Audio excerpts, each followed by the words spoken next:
السلام علیکم۔ جب تکلیف حد سے بڑھ جائے، آنسو پلکوں پر ٹھہر جائے، تو جائے نماز بچھا لینا اور رب کو اپنا پکار لینا۔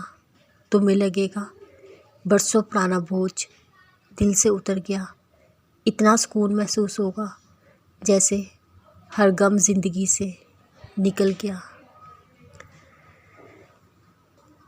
کبھی کبھی میں نہیں جان پاتی ان مشکل حالات کے پیچھے کیا مصلحت چھپی ہے، لیکن مجھے آپ پر یقین ہے۔ میں جانتی ہوں آپ مجھے وہ عطا کریں گے جو میرے لیے بے حد بہترین ہے۔ آپ مجھے وہاں سے عطا کریں گے جو میرے وہم و گمان میں بھی نہیں۔ آج جو تمہاری دعاؤں کا حصہ ہے نا، دیکھنا ایک دن تمہاری زندگی کا حصہ ہوگا۔ دعاؤں کو بھلا کیسے تم ترک کر سکتے ہو؟ ہتھیار کو لڑنے کے لیے مضبوطی سے تھاما جاتا ہے۔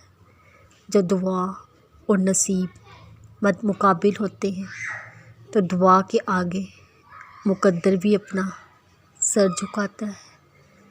تمہارے لیے آزمائش کا آنا بے وجہ تھوڑی ہے۔ اپنے محبوب بندوں میں سرفہرست تمہارا نام لکھنا ہوگا۔ اللہ سے مانگو، اس کی شان کے مطابق پاؤ گے تم اس کو اپنے گمان کے مطابق۔ یہ مت سوچو کیسے ہوگا، بس مانگتے جاؤ، وہ عطا کرے گا، ضرور کرے گا اپنے فرمان کے مطابق۔ جب دعا مانگنے لگو یاد رکھو جس سے مانگ رہے ہو وہ المجیب ہے، یعنی تمہاری دعاؤں کو قبول کرنے والا۔ اور جب دعا مانگ چکو یاد رکھو جس سے مانگا ہے وہ القادر ہے، یعنی ہر چیز پر قدرت رکھنے والا۔